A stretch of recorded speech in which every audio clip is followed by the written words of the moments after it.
से आमने सामने आ गए हैं। अभी तक मिली जानकारी के मुताबिक ईरान और इजराइल में 2 दिनों में महायुद्ध छिड़ सकता है। लिहाजा हमले के खतरे को देखते हुए भारत ने एक नई ट्रैवल एडवाइजरी जारी कर दी है। इसमें भारतीय नागरिकों को ईरान और इजराइल न जाने की सलाह दी गई। दरअसल अमेरिकी अखबार वॉल स्ट्रीट जर्नल ने दावा किया है कि ईरान अगले 2 दिन में इजराइल पर अटैक कर सकता है, हमला कर सकता है।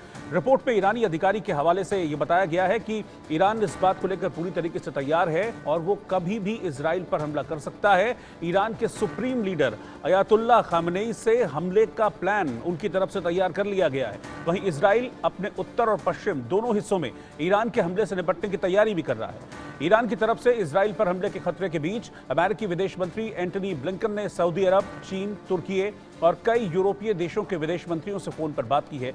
ब्लिंकन ने सभी देशों से ईरान को हमला न करने के लिए मनाने को कहा है। दरअसल 1 अप्रैल को इजराइल ने सीरिया में ईरानी एम्बेसी के पास एयर स्ट्राइक की थी। इसमें ईरान के 2 आर्मी कमांडर समेत 13 लोग मारे गए। इसके बाद ईरान ने इजराइल को बदला लेने की धमकी दी थी। इधर इजराइल ने अपने जीपीएस नेविगेशन सिस्टम को बंद कर दिया है। माना जाता है कि गाइडेड मिसाइलों के हमले को रोकने के लिए जीपीएस को बंद किया जाता है। इसके अलावा सभी जो सैनिक हैं इजराइल के, उनकी छुट्टियों को रद्द कर दिया गया है। अब अगर ईरान सीधे इजराइल को निशाना बनाता है तो सबसे बड़ा खतरा इस बात का है कि पूरे मिडिल ईस्ट में ये जंग फैल जाएगी और फिर इसके जो रिफ्लेक्शंस हैं, इसके जो नतीजे हैं वो बेहद गंभीर और खतरनाक हो सकते हैं। और इसीलिए भारत के विदेश मंत्रालय की ओर से एडवाइजरी जारी की गई है अपने नागरिकों को जो ईरान में रहते हैं, इजराइल में रहते हैं, कि वो सुरक्षित रहें। और ये भी कहा गया है कि फिलहाल इन दोनों देशों की यात्रा का कोई प्लान है तो उसे टाल दें। इधर ईरान की राजधानी तेहरान में इजराइल से बदला लेने की धमकी वाले पोस्टर्स भी लगाए जा रहे हैं। दरअसल 1 अप्रैल को इजराइल ने सीरिया में ईरानी एम्बेसी के पास एयर स्ट्राइक की थी, जिसमें ईरान के 2 आर्मी कमांडर समेत 13 लोग मारे गए थे, जैसा मैंने आपको बताया भी था। इसी के बाद ईरान ने यह धमकी दी थी कि वो इजराइल से इस अटैक का, इस हमले का बदला लेगा। इजराइल की एयर स्ट्राइक में मारे गए ईरानी की रिवॉल्यूशनरी गार्ड के सदस्यों की फ्यूनरल सेरेमनी में ईरानी सुप्रीम लीडर अयातुल्ला खामनेई भी पहुंचे थे। अब आशंका इस बात की है कि 1 अप्रैल के हमले के बाद ईरान इजराइल पर जवाबी हमला कर सकता है, अटैक कर सकता है। ईरान के सुप्रीम लीडर अयातुल्ला खामनेई ने 10 अप्रैल को यह कहा था कि इजराइल को इस हमले के लिए सजा हम जरूर देंगे। उन्होंने सीरिया में हमारे दूतावास पर हमला किया, ये ईरान की धरती पर हमला करने जैसा है। इधर इजराइल के पीएम बेंजामिन नेतन्याहू ने ईरान का नाम लिए बिना कहा कि अगर किसी ने भी हम पर अटैक किया तो हम इसका जवाब देंगे, जरूर देंगे और माकूल तरीके से हम इसका जवाब देंगे। जैसा कि जानकारी मिल रही है, मैंने आपको बताया भी था कि इजराइल ने अपना जो जीपीएस नेविगेशन सिस्टम है उसको भी ऑफ कर दिया है। मेरे साथ इस वक्त 2 डिफेंस एक्सपर्ट हैं, यूके देवनाथ जी और प्रफुल्ल बख्शी जी। यूके देवनाथ जी, पहले मैं आपके पास आ रहा हूं। ये इजराइल को हमने पिछले दिनों देखा था कि एक अलग क्रंच में जो इजराइल था वो उलझा हुआ था। फिलिस्तीन वाला मैटर चल रहा था, बहुत लंबा वो मैटर चला। अब एक और क्रंच में उलझने जा रहा है, क्योंकि उस वाले मैटर में भी हमने देखा था कि ईरान ने सपोर्ट किया था। लेकिन ये एयर स्ट्राइक अब और ज्यादा गंभीर होती जा रही है। आशंका इस बात की है कि अगले 1-2 दिन में शायद अटैक ईरान कर सकता है। पहला सवाल तो ये कि क्या ईरान अटैक करेगा? रोहित जी, जहां तक फौज की बात है, फौज में हमेशा ये आकलन किया जाता है कि अगर ईरान ने हमला करना है तो उसके पास है क्या। हाँ। ईरान की आर्मी के पास टैंक तो बख्तरबंद गाड़ियां बड़ी मात्रा में है, लेकिन अगर उसे टैंक तो बख्तरबंद गाड़ियों से हमला करना है तो उसे घुसना पड़ेगा, ईरान से इराक जाना पड़ेगा, इराक से सीरिया, फिर सीरिया से इजराइल की तरफ बढ़ना पड़ेगा। अब इराक और सीरिया दोनों जगह पर ही जमीन पर और आसमान में अमेरिका की फौजों का ही दबदबा है, तो ये शायद संभव ना हो।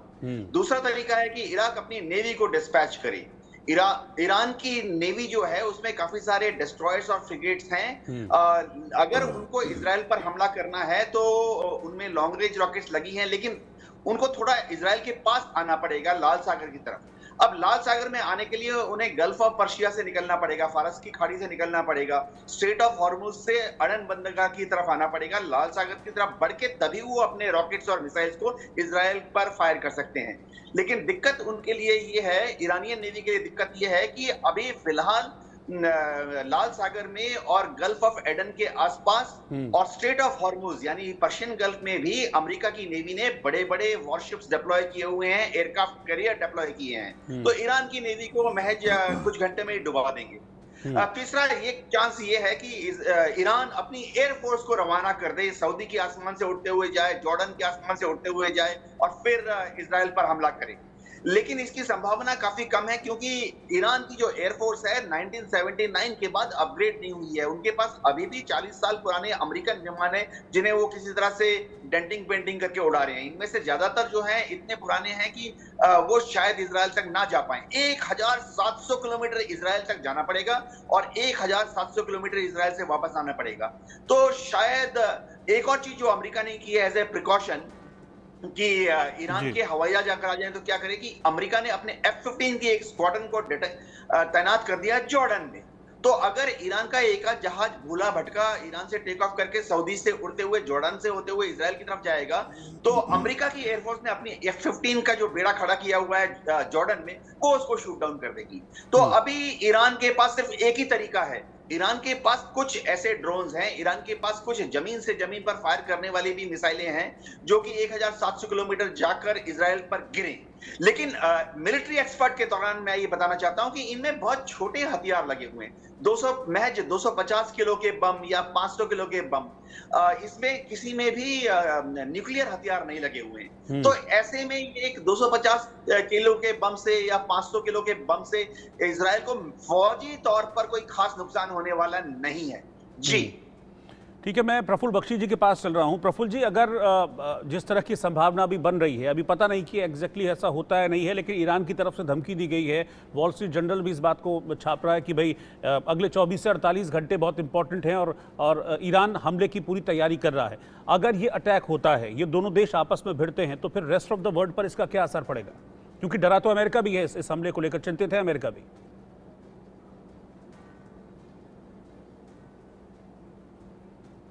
सर आपकी ऑडियो नहीं आ रही है, शायद आप म्यूट हैं, प्लीज खुद को अनम्यूट कर लीजिए सर।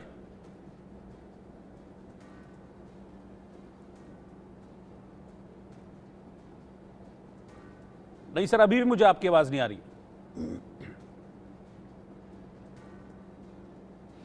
आप सर खुद को अनम्यूट कीजिए, मैं आपके पास वापस आता हूं। यही सवाल यूके देवनाथ सर मैं आपसे समझना चाहूंगा।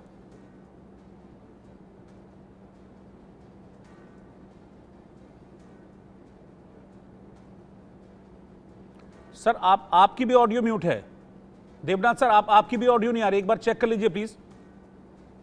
हाँ देखिए, हाँ, ईरान जो है आयतुल्लाह खुमैनी इजराइल के ऊपर हमला करने से दो चीजों पर गौर करेंगे। एक तो है कि ईरान ने जब हमला कर दिया इजराइल के ऊपर तो वो इजराइल फौजी तौर पर कितना इफेक्टिव रहेगा। मेरे ख्याल से इफेक्टिव नहीं होगा। दूसरे उसके बाद इजराइल चुप नहीं बैठेगा, अमेरिका चुप नहीं बैठेगा। तो आयतुल्लाह खुमैनी को यह सोचना पड़ेगा कि जैसे ही उन्होंने ईरान से कोई ड्रोन या एक मिसाइल लॉन्च किया जो कि जाके इजराइल पर गिरा, तो तुरंत इजराइल ने अपने F-15 स्क्वाड्रन को तैयार रखा हुआ है। वो 2 मिनट, 4 मिनट, 5 मिनट के नोटिस पर ही टेक ऑफ करके सीरिया के ऊपर से उड़ते हुए पहुंच जाएंगे, इराक के ऊपर से उड़ते हुए पहुंच जाएंगे ईरान पर। और ईरान के जो जितने भी स्ट्रेटेजिक ठिकाने हैं, चाहे वो रिफाइनरीज हो, चाहे वो कच्चा तेल पैदा करने की फैसिलिटीज हो, या ईरान का खुद का जो न्यूक्लियर प्रोग्राम है उसके जो बेसिस हैं उस पर हमला कर देगा। इसी तरह से अमेरिका की जो नेवी है वो ऑलरेडी पर्शियन गल्फ में तैनात है। अमेरिका की नेवी का बहुत बड़ा हिस्सा जो है कतार में, अबू धाबी में और कुवैत में तैनात है। तो इन्होंने क्या करना है कि पर्शियन गल्फ यानी फारस की खाड़ी को ब्लॉकेट कर देना है। इससे क्या होगा कि ईरान से जो भी कच्चा तेल निकलकर दुनिया में जा रहा था उस पर बंदिश लग जाएगी। और जैसे ही ईरान से कच्चा तेल बाहर जाने की बंदिश लग जाएगी, ईरान की इकोनॉमी को बहुत भयंकर धक्का लगेगा। अमेरिका ने ऑलरेडी ईरान के ऊपर 500 प्रतिबंध लगाए हैं। अमेरिका 500 नए तरह के प्रतिबंध और लगा देगा। तो आयतुल्लाह खुमैनी को यह सोचना पड़ेगा हमला करने के पहले, चाहे वो कल हो या परसों हो, कि इसका जो रिपरकशंस है यानी इसका जो खामियाजा है वो कैसे भुगतेंगे। अब जहां तक एडवाइजरी की बात है, ये एक स्टैंडर्ड प्रोसीजर है पूरी दुनिया में। जहां पर भी कहीं लड़ाई होती है उनके अपने जो एम्बेसीज होते हैं वो अपने नागरिकों को एक एडवाइजरी दे देते हैं, सलाह दे देते हैं कि आप युद्ध क्षेत्र में मत जाइए। उसमें कोई बहुत ज्यादा चिंता की बात नहीं है। इंडियन जो एम्बेसी है इजराइल में, उसने सारे हमारे भारतीय जो इजराइल में हैं उनको खबर दे दीजिए कि आप जो है इजराइल में ऐसी जगह पर रहें जहां हमले की आशंका कम हो, जैसे कि नॉर्मल होटल या नॉर्मल रिजॉर्ट।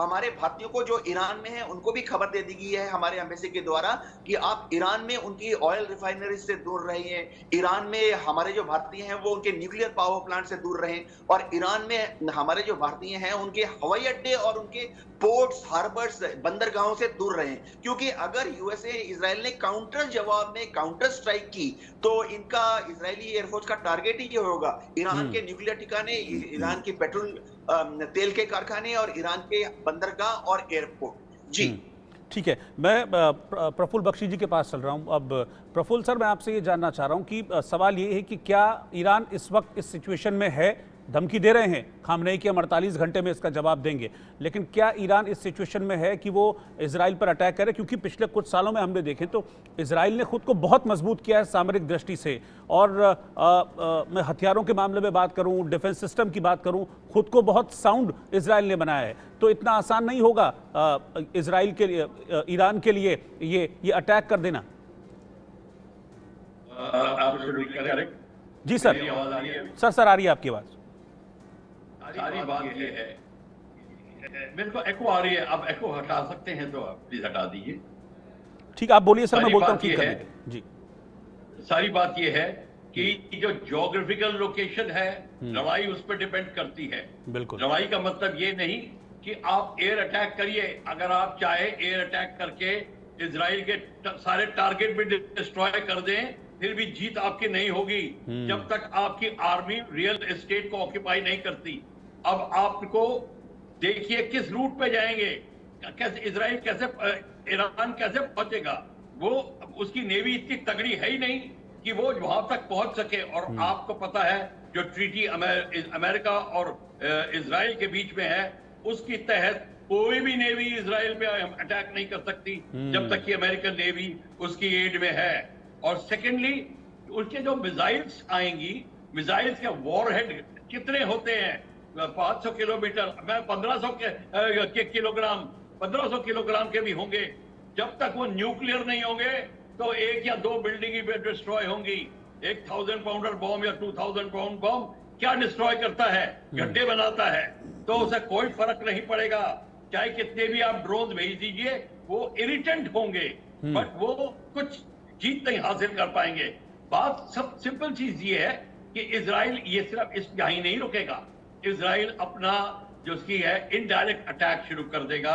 उसके टेररिस्ट एलिमेंट जो इस्लामिक रेडिकल एलिमेंट है वो उसके साथ मिलेंगे अपने, और उनकी शिपिंग के ऊपर, कमर्शियल शिपिंग के ऊपर वो सारा हैरेसमेंट शुरू करेगा। ईरान की इस समय कोई हैसियत ही नहीं है कि वो कुछ अभी लड़ाई की बात सोच सके। इजराइल ने 7 कंट्रीज के साथ एक साथ लड़ाई करी है, और ईरान ने देखा था उस समय भी और अभी भी, चाहे 67 हो, चाहे 73 हो, चाहे 48 हो, ये आपने देख लिया है। तो ये सब नहीं हो सकता, ये बातें बनाने की हैं कि हम आपको बता देंगे उनको।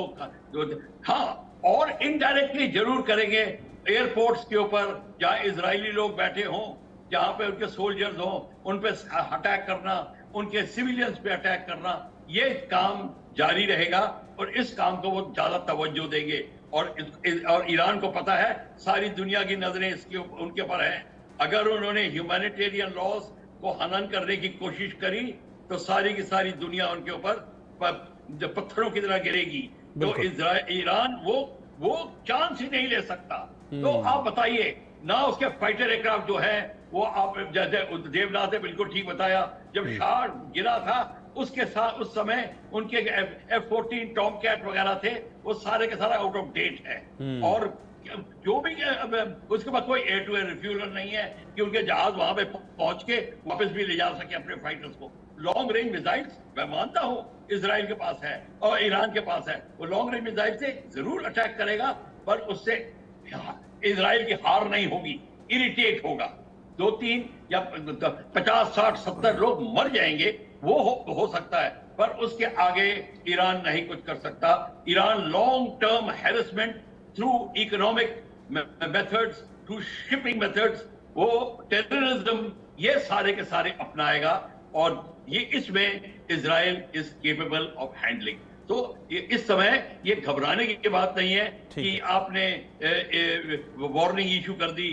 ठीक है, इजराइल और अमेरिका और ईरान जाने की जरूरत नहीं है, जरूर ठीक है, पर जो सऊदी अरेबिया और चीन और टर्की से बात जो एंथनी ब्लिंकन ने करी है, उन्होंने ये चेतावनी की तरह बताया है कि देखिए लड़ाई हो रही है, आप ध्यान दीजिए। अगर आपने बीच में दखल अंदाजी करने की कोशिश करी, अब उनको चाइना सबमरीन के सपोर्ट देने की कोशिश करेगा ईरान को। जब चाइना उनको लॉन्ग रेंज और वेपन्स देने की कोशिश करेगा, चाइना पर स्ट्राइक करेगा और चाइना और भी टर्की के थ्रू करवाएगा और इस्लामिक फर्वर को इंक्रीज करने की कोशिश करेगा। ठीक। सिर्फ बात यहीं तक बनेगी। मेरे ख्याल से इतना घबराने की कोई जरूरत नहीं है, जैसे कोई बहुत बड़ी चेतावनी हो रही है और वर्ल्ड वॉर स्टार्ट होने वाली। ठीक है सर, आप दोनों का शुक्रिया, यूके देवनाथ सर और प्रफुल्ल बख्शी सर, आप दोनों का शुक्रिया साथ में जुड़ने के लिए।